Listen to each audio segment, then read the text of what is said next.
Olá, primeiramente eu gostaria de fazer aqui um agradecimento a você pela sua generosidade de nos emprestar alguns minutos do seu valioso tempo.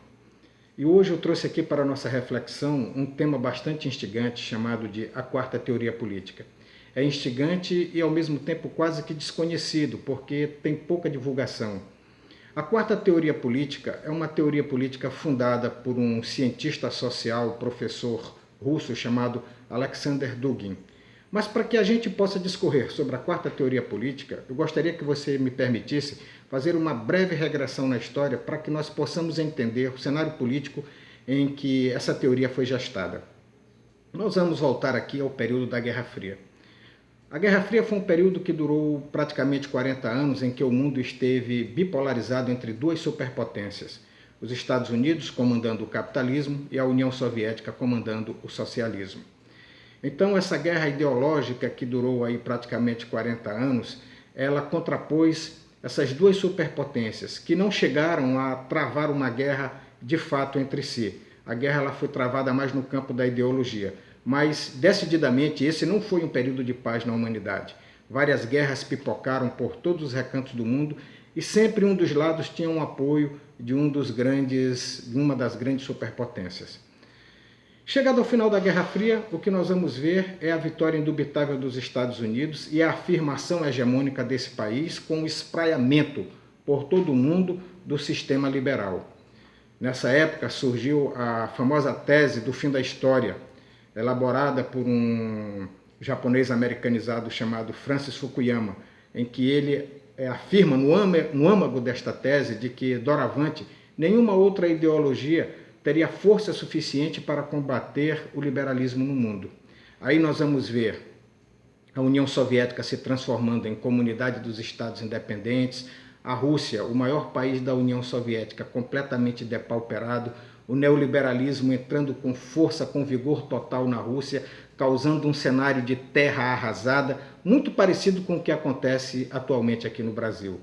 Então, nesse caldo, nessa mistura toda caótica, é que nós vamos ver a Rússia se depauperando e os Estados Unidos crescendo a sua musculatura cada vez mais em todo o mundo, impondo a sua democracia, impondo o livre comércio, impondo o liberalismo, exportando o seu modelo democrático para o mundo todo, através de guerras, ora legitimadas com legitimações, na maioria das vezes, fajutas e mentirosas, e ora simplesmente, simplesmente atacando e impondo os seus valores e defendendo os seus interesses, às custas da miséria de muitos.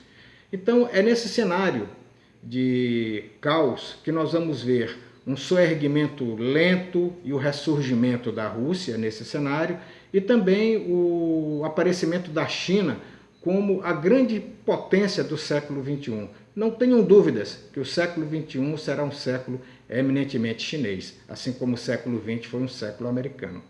Muito bem, então nesse cenário de reconstrução da Rússia, nós vamos ver surgir aí a quarta teoria política de Alexander Dugin, sobre a qual nós vamos falar agora.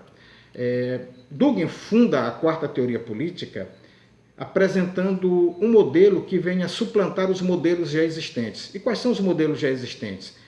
É o liberalismo, que é considerado a primeira teoria política, o socialismo, considerado a segunda teoria política, e o fascismo, considerado a terceira teoria política. Para Dugin, tanto o socialismo quanto o fascismo são ideologias vencidas e já ultrapassadas. Para ele, a grande teoria vencedora e que vigora no mundo todo é indubitavelmente o liberalismo. E Alexander Dugin, ele difere os modelos a partir da concepção de sujeito política que cada um desses modelos possui. O sujeito político no liberalismo está fundamentado no indivíduo, no individual. Em função do indivíduo que as normas dentro de uma sociedade liberal, elas são estabelecidas. Cada pessoa é um átomo individual e independente uma da outra. No socialismo, Dugin já vai apontar que não é mais o indivíduo que é preponderante. O preponderante são os agrupamentos, as classes sociais. principalmente a classe social proletária, que deve lutar contra as outras classes para chegar ao poder e implementar a sua política socialista. E por último, a última concepção de sujeito dentro dessas teorias políticas é o sujeito político do fascismo. O sujeito político do fascismo é a raça. E dentro das democracias burguesas nós vamos ter aí, em sentido bem genérico, o cidadão. E agora Alexander Dugin, ele apresenta o sujeito político da quarta teoria política. O sujeito político da quarta teoria política de Alexander Dugin é o Dasein.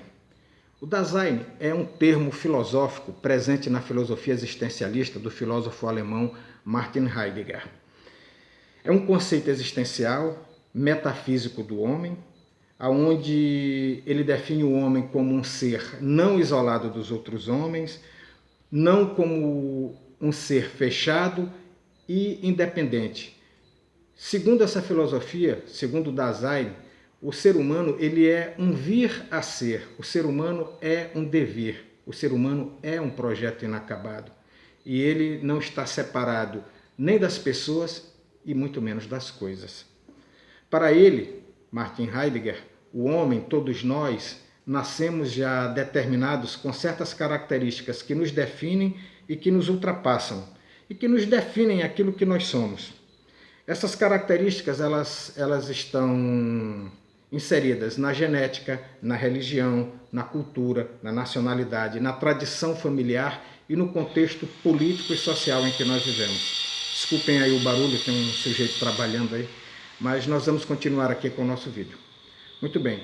Então, o modo de pensarmos e o modo de existirmos está determinado todo ele por estas características. Dessa forma, o homem está intrinsecamente conectado àquilo que ele é e está inserido dentro da sua própria tradição. É isso que nos determina e que vale para nós durante toda a nossa vida. Ainda segundo Heidegger, existem dois níveis de abstração dentro dessa filosofia. Esses dois níveis são o nível microcósmico, e o nível macrocósmico. O nível microcósmico é aquele que atinge diretamente a nossa identidade, que mostra quem nós somos de verdade, verdadeiramente aquilo que somos. É o índio pataxó, é o descendente de português, é o quilombola. Esse é o nível microcósmico, é aquele que nos mostra o que nós somos, a nossa identidade primeira. Depois existe um nível de abstração maior. Aqui, em nosso caso, é o Brasil, o que faz de todos nós brasileiros, apesar de nossas diferenças regionais, o nordestino, o gaúcho, o índio, o quilombola, apesar dessas diferenças, todos nós somos brasileiros, porque nascemos e nos criamos dentro desta realidade. E Heidegger também aumenta esse nível de abstração. Esse nível de abstração macrocósmico ele pode ser maior, e ele tem aí uma conotação geopolítica e étnica. Apesar de sermos brasileiros, somos também latino-americanos. Então, essa é a filosofia do Dasein, a filosofia da quarta teoria política. Esse é o sujeito que é apresentado nessa quarta teoria política. Um sujeito inacabado, que de maneira nenhuma é independente das pessoas e das coisas, e que é um devir, é um vir a ser. Traduzindo esse termo Dasein do alemão para o português, significa ser aí. Uma das coisas que mais me apetece nessa quarta teoria política é o fato de que ela nos aponta caminhos para sairmos das bolhas que foram pré-estabelecidas para cada um de nós. Essa coisa de pensar ou você é direita ou você é esquerda. A quarta teoria política, ela joga por terra essa falsa certeza, este consenso fabricado.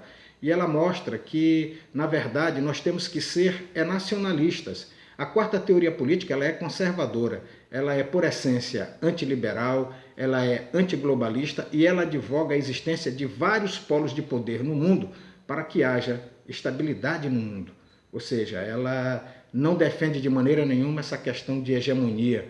Ela estabelece, ela prima pela existência de vários polos de poder e também prima pela condição, pela certeza que cada um tem o direito de defender os seus interesses, as suas tradições e a sua nacionalidade.